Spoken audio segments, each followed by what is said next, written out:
This is day 20 of Reaching Enlightenment. Today I'm going to tell you a little story about a guy in my class. Let's call him Fred. That's not his real name, but let's say his name is Fred. Fred's phone was taken by another guy in my class, who's a bit of a jackass, but that doesn't matter. He takes his phone and then sends messages pretending to be Fred on some group chat, basically saying that, oh, I'm gay, pretending to be Fred, right?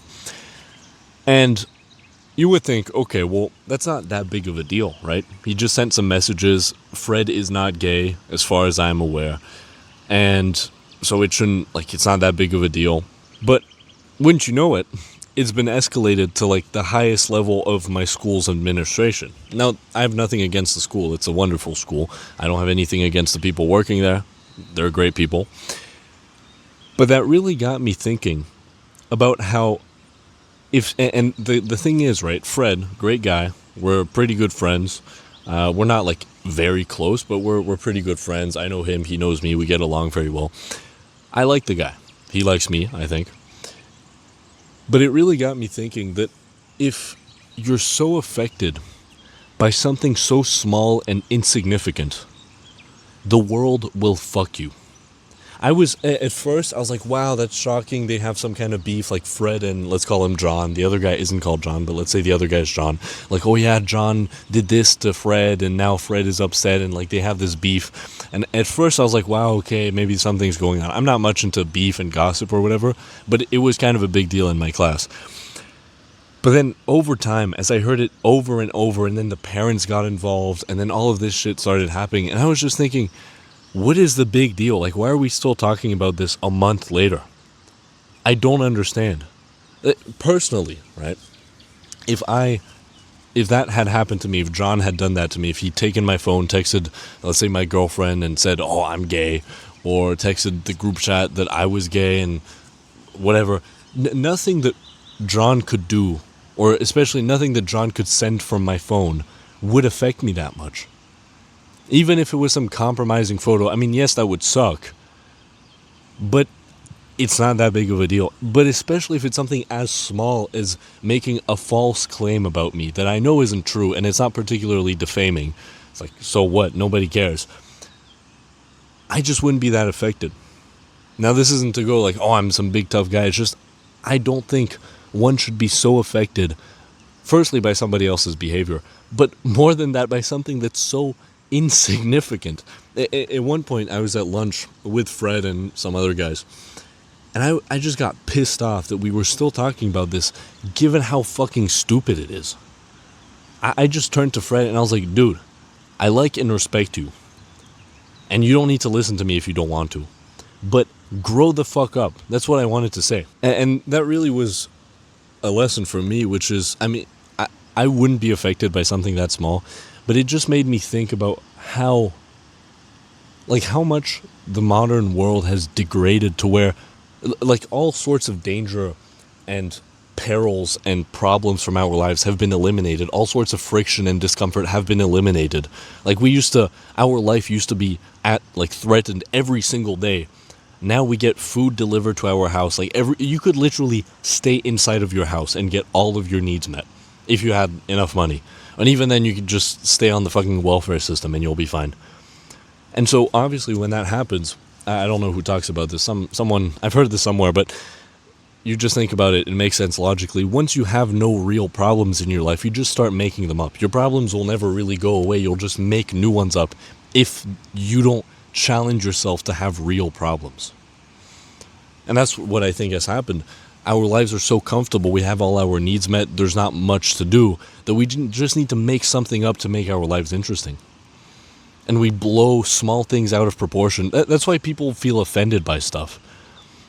That's why people get outraged by the fucking news and politics and all this stuff. It's because we have nothing better to worry about, which is really a shame. But more than that, you could look at it through a more conspiratorial lens, which is, this might be a way to keep people subjugated. You would think, well, imagine this, right? Imagine you were at the top, you were wealthy, you were powerful, whatever, and you wanted to keep your population subdued. You wanted to keep your population obedient, and you wanted to keep your population, keep them working without thinking about anything, what would you do? You would obviously outrage them. You would make them worry about small, insignificant things so they don't realize they're being robbed. It's like you want them to be upset about how their meat is slightly undercooked so that they don't notice your fucking wallet is being taken. You know how dads keep their wallets in their back pocket? That's basically it. Like, they want to distract you with a TV, with the fucking TV, with the news. Oh, 50 billion kilometers away, some kid died. And meanwhile, your fucking wallet is being stolen. And that just made me think that not only have most men just grown embarrassingly weak,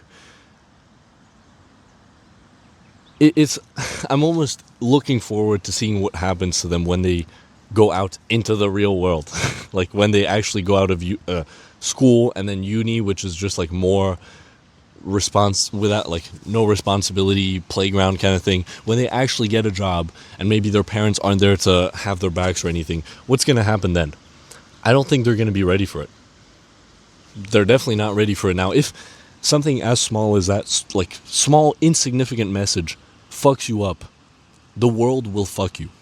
You could be thrown in jail, you could lose your job and everything that matters to you. You could have to go to war and see atrocities after atrocities every single day. What is that going to do to you if something as small as a fucking WhatsApp message, it's not even real, it's like a digital thing on your screen, it's fucking pixels. If that fucks you up so badly, if you like go and cry about it, if you go and, I don't know, you go and complain, and that's the other thing. Like, obviously, you're always told, oh yeah, go to the teacher and tell the teacher, don't like fight back, just tell the teacher. There are no teachers in the real world. Somebody tries to rob you on the street, yeah, you could call the police, but they're not going to show up in time. But if I had to start over, what would I go for? I would go for building an unbreakable mind. The Stoics talk about how your mind is the only thing you can really control. And so building an unbreakable mind, imagine how nice it would be knowing that no matter what happens to you, no matter what anybody does to you, you'll be fine. I think that's incredibly powerful. I won't say I'm there yet, but I think I'm doing pretty well in that direction. That's what I'm striving for anyway. I don't know if I'll ever be able to get there, but just like enlightenment, but it's what I'm striving for. And it makes your life infinitely better, way more enjoyable, and you just have a much better time. And you've like just imagine how nice it would be knowing that no matter what happens to you, no matter what anybody does to you, no matter what anybody says, you'll be okay. So much anxiousness, like so much weight from your shoulders just seems to lift, right? I think a lot of worry that we have, a lot of people have, comes from like, oh, I won't be okay if this happens, if that happens. That's where anxiousness comes from. But if you know you'll be okay, there's nothing to worry about. And then you're free to pursue whatever you want to pursue, instead of constantly thinking about the past or what might happen, the future, anxiousness or depression. If you don't know me, my mission is to reach enlightenment, and I basically share the journey and the things I learn or realize along the way. This is day 20, and I'll see you tomorrow.